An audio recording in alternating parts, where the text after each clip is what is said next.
Hi, it's Steve. Today we'd like to show you how to change the evaporator fan motor on your refrigerator.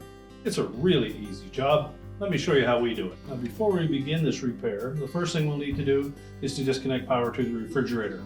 So either pull it far enough forward that you can unplug it, or locate the electrical panel, turn off the appropriate breaker, or remove the appropriate fuse. Once we've done that, we'll remove all of the items that are in the freezer. If you have an ice maker installed on your model, you will need to remove that as well. And then we'll remove this shelf. To remove the shelf, we simply need to unclip this retainer. That allows us to push the shelf into the sockets on the side wall, tilt it up, and then pull it completely out. Our next step will be to remove two retaining screws that secure the evaporator cover to the back wall. These are normally a 1/4 inch hex head screw. Once we remove both of those, we're then going to grasp that housing around the fan and just tilt the top of the evaporator cover forward.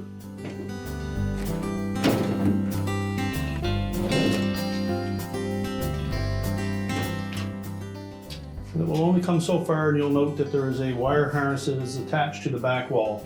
We'll need to depress the locking tabs on that wire harness, unplug the harness, and then we can pull that whole assembly out. So we're just going to reach in, squeeze these two locking tabs together. That will release the harness from the back wall, and then we can pull the whole assembly out.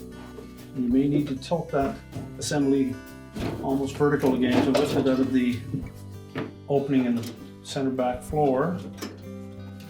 And once we've pulled the assembly out of the refrigerator, we'll take that, set it on a work surface, and we can change out this motor. With the evaporator cover and motor sitting on a suitable work surface, our next step will be to disconnect this harness that goes to the ice maker. Just take a flat blade screwdriver and depress one of those tabs on the side and pivot the connector towards you, and then do the same on the opposite side. Our next step is to lift that fan cover that you see from the front side away from the actual evaporator cover. It's held in place with 6 little plastic tabs, so we need to gently push on those tabs and pull the fan housing away from the evaporator cover.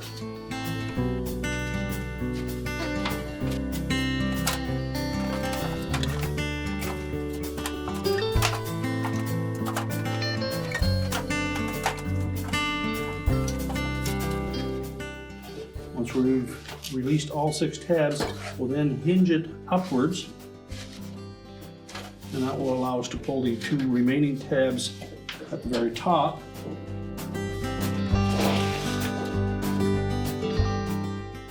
out of that opening. Now they may have attached themselves to that foam strip. It's just an adhesive, so you typically just break that bond and you can pull that cover out of there.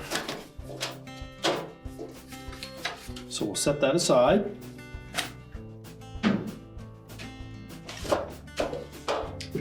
And next we'll remove 2 1/4 inch hex head screws that secure the fan motor bracket to that evaporator cover.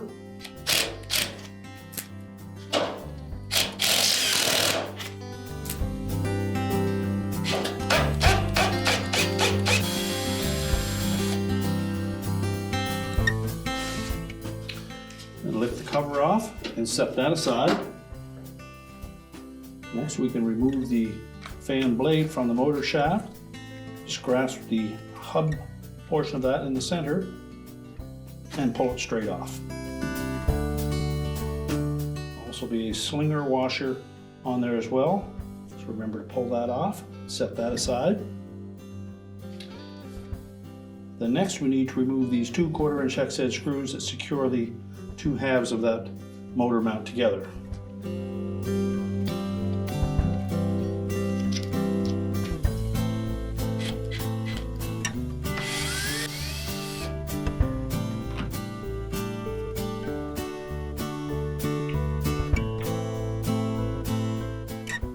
Lift the front portion off and slide the motor out of the rear.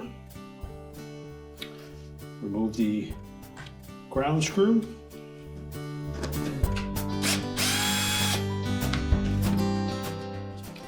And then discard the old motor and harness. We'll begin by attaching the ground wire to the rear motor mount.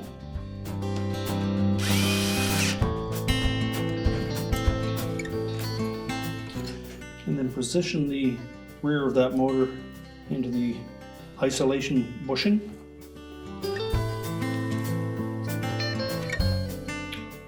Slide the front half of the motor housing over the shaft and again line up that bushing.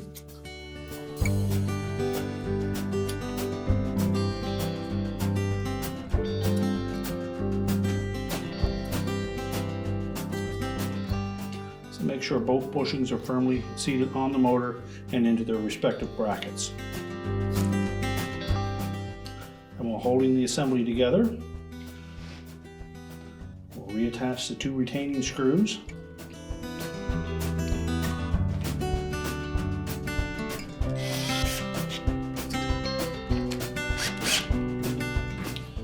Tighten them both securely. Make sure that motor moves freely. And then reinstall the fan blade. We'll next install that slinger washer. Slide it over the shaft. Next we can install the fan blade. Just press it on until it bottoms out. And now we're ready to put that assembly back into the evaporator cover. So we'll take the motor and blade assembly, fit it in from behind, and then we'll line up one of the holes in that motor bracket with the hole in the evaporator cover. Just start that screw by hand.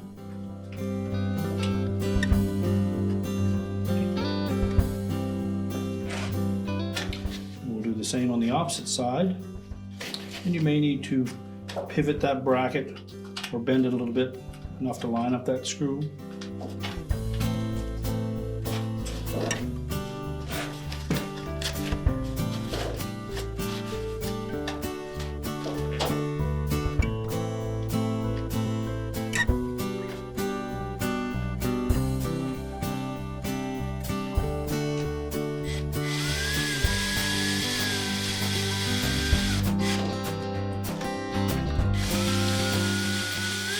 Tighten both screws and then verify that the fan blade will turn easily without touching either side of that evaporator cover.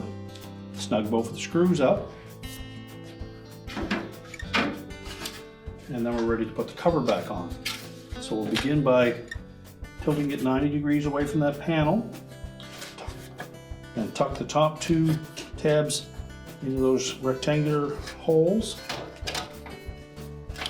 And then pivot the whole cover down until it lays flush.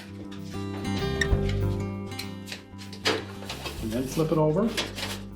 And then press it firmly onto that evaporator cover so that the locking tabs engage all the way around.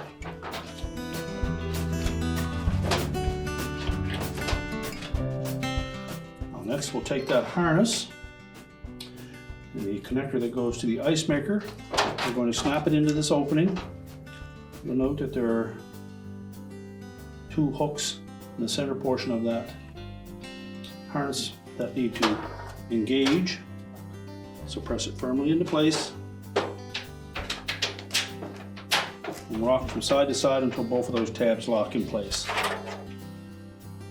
And now we're ready to put the whole assembly back in the freezer. Now before we position that evaporator cover and fan back into the freezer, just take note of the 6-pin wire harness. You'll note that 2 of these corner pins have a flat side on them and 2 of them are just round. Then look at the harness receptacle at the back wall to locate where the two flat-sided ones are, so that we know when we go to push this harness in, we'll have it lined up properly. It will only go on one way, but it'll save you trouble of trying to turn it once it's in place. So just lower it in until the bottom touches at the back. Grasp our harness connector and press it into place, making sure that you can hear both of those locking tabs engage. And tilt it upright, making sure that that air chute fits down into the opening in the floor. Push it into an upright position and reinstall the retaining screws.